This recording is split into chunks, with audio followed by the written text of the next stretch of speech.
Good morning. This is Steve Onsman. I'm the pastor of Calvary United Church of Christ in Reading, Pennsylvania. Open and affirming congregation, welcoming all people. There's the train. You can hear it. I'm in my office. This is the Wednesday Word for the 30th of September. And the question today is, Judaism traces lineage through women. So why are so few women mentioned in the Bible? This is from Carol Badorf, who lives in Massachusetts. Her used to be a member here, and thank you, Carol. That's really complicated. So I'm going to barely touch the surface on this in 7 minutes or less. I'm trying. One concept at a time. First, lineage through women. Chabad.org says that in Ezra, that Jewish men had children with non-Jewish women. That was one of those points where there was a concern about the purity of Judaism. And these children and their non-Jewish moms were expelled. Rabbi Louis Jacob, who is the founder of the conservative Jewish movement in Britain, and by the way, any of you out there know more about this, let me know and I'll come back and correct it, accepts Shea Cohen's understanding that matrilineal Judaism wasn't widely practiced until the first century of the Common Era. Cohen, by the way, is the former dean of the Jewish Theological Seminary in New York City. So it's not for the entire existence of Judaism that this has been the case. Now, there are lots of women mentioned in the Bible, and there are a couple of books with women's names. There's Ruth, and then there's Esther. But few written about or by women were accepted. The Bible was chosen by a group of the Christian Bible and the Tanakh are very different things. It's the Jewish version of their scriptures. The books are in different orders. We change it around as Christians, so that's another question for some other day. The why is obvious. Men were, and still often are, sexist. And so the forming of the church and the creation of the Bible, they went out of their way to make it look like women didn't have authority or God wouldn't give them authority.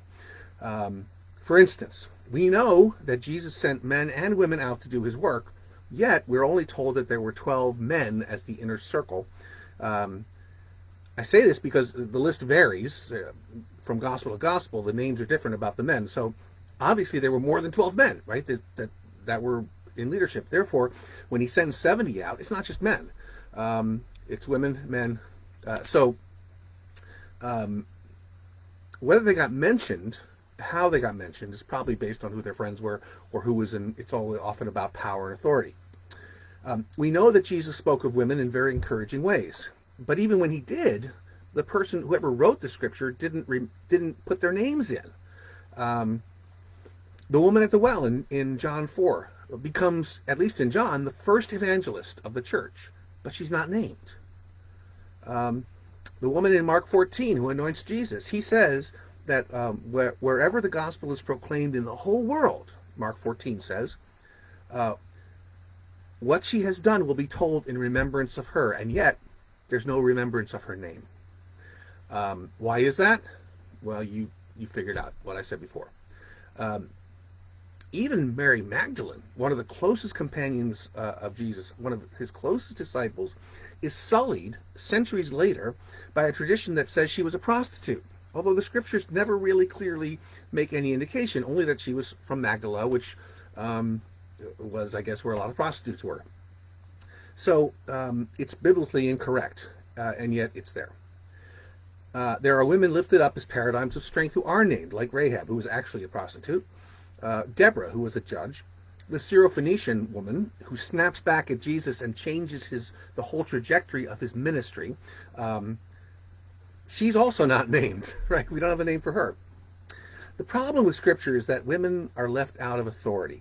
For example, in Romans 16, there's an apostle named Junia, or in some versions, Julia, and is named as a co-worker and co-apostle in the Church of Rome. In fact, there are cave paintings of Paul and a woman behind a table doing communion, I guess, and they're equal size, and everybody else was small. That was a symbol of authority. She was probably a founder of that church in Rome, and she was probably, we think, a Christian before Paul was. So he shows up in churches and meets these people. Although we know he probably never went to Rome, actually. So what happened is, around 1512, there are a couple of trajectories.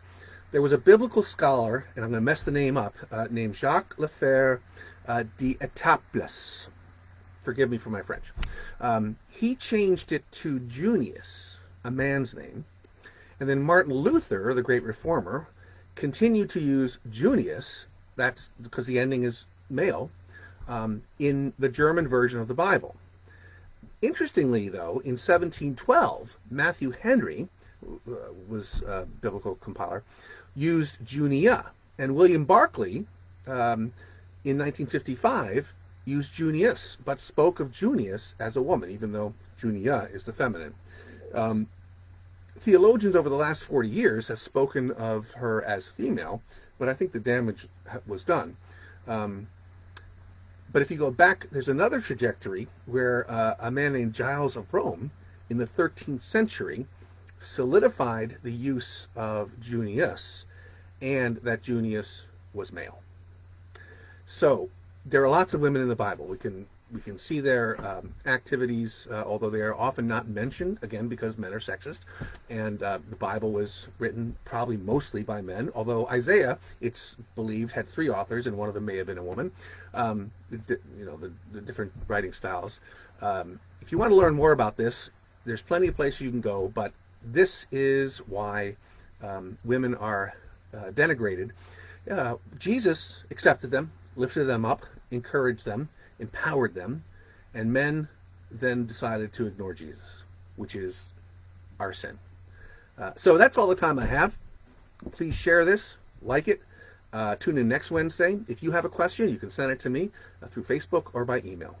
Be safe, wear your masks, wash your hands, and have a good day. See you soon.